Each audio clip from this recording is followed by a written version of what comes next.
The tragedy of the commons is a parable that's told to illustrate the idea of common resources.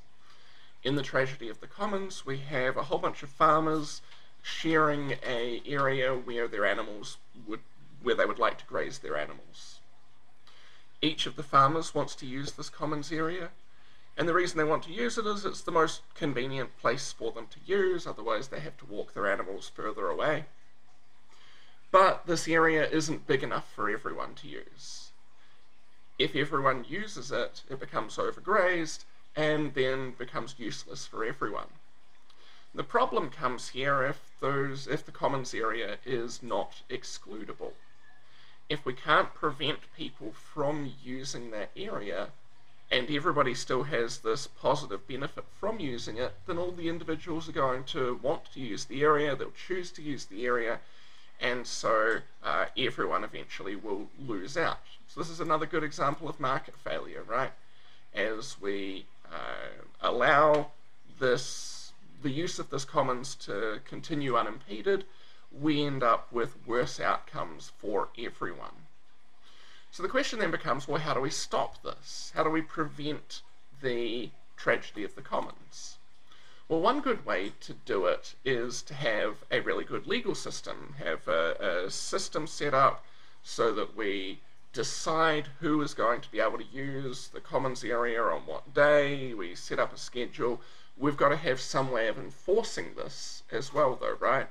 And so there's definitely got to be some government involved here. One, to set up that system, two, to set up the system of property rights, and three, to actually be able to catch and enforce, catch people who are misusing this and enforce those property rights. So that's one option that we have, but there's another really good option that we could have as well, which is to divide this common resource, the commons area, up into private goods, private resources, because we know that markets do well with private goods, right? Well, this started to happen with land in the 17th century in England. I'll give you a little sort of stylized version of this here. We've got a commons area and we've got 10 houses around this commons area. So traditionally this commons area would be unowned, it wouldn't be owned by anyone in particular, and so all of these different houses or the different households would have the incentive to use this land, but they would want to use the land as long as it's beneficial for them to use it, but with all of them using it as much as that, they could end up overusing it. So what happened instead, or at least what started to happen in the 17th century in England, was the commons area started to get split up. We'd stick fences along these areas in order to divide them up into privately owned sections. So maybe this person would own this section and this one would own this section and so on.